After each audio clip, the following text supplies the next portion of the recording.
Welcome to the channel, thanks a lot for joining me. Well, we've got 7 things that we learned from Peter Schmeichel's appearance on Desert Island Disc. Number 1, his childhood dreams came true, literally. He said, "When I was a kid in Denmark, every night I fell asleep and dreamed of playing for Manchester United, playing at Wembley in the FA Cup final and winning the games and being the hero. Not only did it come true, he won the FA Cup 3 times, the Premier League 5 times, the League Cup and Champions League." Number 2, he played with some of the biggest names in football, not just on the pitch. As well as appearing for Manchester United alongside stars like Roy Keane, David Beckham, Andy Cole, Peter formed the most surprising musical partnership with French footballing idol Eric Cantona following the 1996 FA Cup final win over Liverpool, in which Cantona scored the only goal. Schmeichel said, "Eric and me, we were roommates for away trips. We stayed in the same hotel room. We had long chats about everything. I knew that Eric had begun to take trumpet lessons. And from a very early age, my father wanted me to be a pianist," says Eric. It was one of those rare moments where you have a little bit too much adrenaline still in your body, maybe a little bit too much drink as well. And there was a piano and whatever happened, and you get carried away. So what did the impromptu trumpet and piano duo perform? We tried to play My Funny Valentine. Eric loved My Funny Valentine, a classic jazz standard. I knew that his dream was to play My Funny Valentine, and it was part of the lesson. 3. He did not decide to become a goalkeeper. He was told to play in goal. He said, "I have to say I didn't have a choice," says Peter. "My first ever training session, it was in a local club where I grew up, and I was outfield for about 3 minutes. As a child, I was a bit wild, and the coach, he was a bit scared of what I could do to all the other kids. So he said, 'Why don't you try the goal?' He was kind of keeping me away from the other kids, and very quickly, people came up to me and said, 'Oh, you're very good.' And when grown-ups are telling you that you're good at something, at least for me, then I think I'm good at it, and I'm going to be better, and I'm not going to disappoint these people," and that's how I ended up in goal. Number 4, one of the discs takes him back to the music he heard in his childhood home. Peter said, "My father was a musician and the house was full of music. My mother absolutely loved, and to this day loves classical music and will literally go anywhere in Copenhagen for any concert. She's 87 and she's still doing it," says Peter. "I think we have about 50 LP records back then, and 49 of them were classical music, but one of them was jazz. On that record was a tune called Hymn to Freedom, which is a tune my sister and myself got to play during our piano lesson. I really like jazz piano, and there is, for me, no better pianist.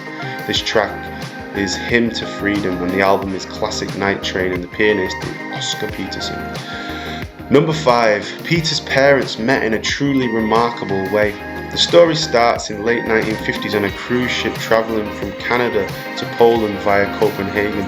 Peter's mother was due to travel from Copenhagen to Canada and back to Copenhagen, disembarking before the ship went on to Poland, which was east of the Iron Curtain and required special permission and paperwork. But, as Peter puts it, she was a very curious type, and she decided to see if she could sneak herself on the trip to Poland. Arriving in Gdansk, she made her way to the seaside resort of Sopot, where the play, A Taste of Honey, on at a theatre.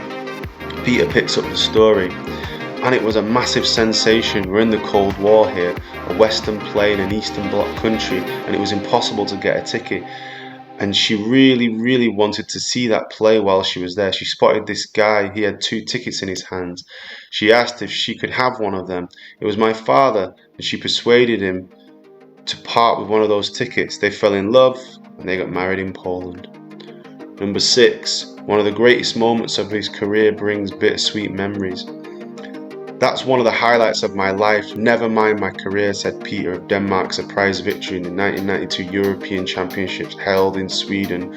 "We weren't qualified for the tournament and began but because of what had happened in Yugoslavia back then, the civil war and the atrocities, the international community decided to exclude Yugoslavia from everything, literally everything, and that included sport. Since we finished runners-up to Yugoslavia in qualification, they got kicked out of the Euros and we took their place. At the time it was very difficult because you want to play those tournaments, but you don't want to play them against the backdrop. And they, the Yugoslav football team, were already in Sweden, and we literally took over their facilities. You could say that there was even an atmosphere from there on. I felt really bad for their players. It wasn't their fault, and I felt really bad for the people of Yugoslavia. I could understand the stand that the international community took, and something needed to be done, but we always felt that we were playing for them as well. Number 7, final thing. Thanks to some builders and Phil Collins, Peter's second wife, Laura, suddenly found out how famous he was. I met Laura in a period of my life where I was making changes in my life. I fell in love and we had a little getaway in London, and I didn't want the public to know I was in a new relationship. I wanted to keep a low profile, so I was wearing a scarf and a hat and everything. And Laura looking at me and she said, "How famous are you?" Laura didn't know anything about football. She was kind of ridiculing me a bit. We got out of the hotel. We go 100 yards and there's scaffolding on the right hand side and builders there going, remember I'm completely covered up, "Hey Schmeichel." Laura looks at me and thinks, what? And then we go to the Champions League final. This little guy comes up to me. I've never met him in my life, but I know it's Phil Collins. I never met him, but he's a big Man United fan, and Laura's next to me and she's completely gobsmacked. This is the height of celebrity that Phil Collins comes up to you. Still to this day we talk about it as a funny story. That's Peter Schmeichel's 7 things we learned from Desert Island Discs. Please subscribe to the channel. Thanks a lot for watching. Have a great day.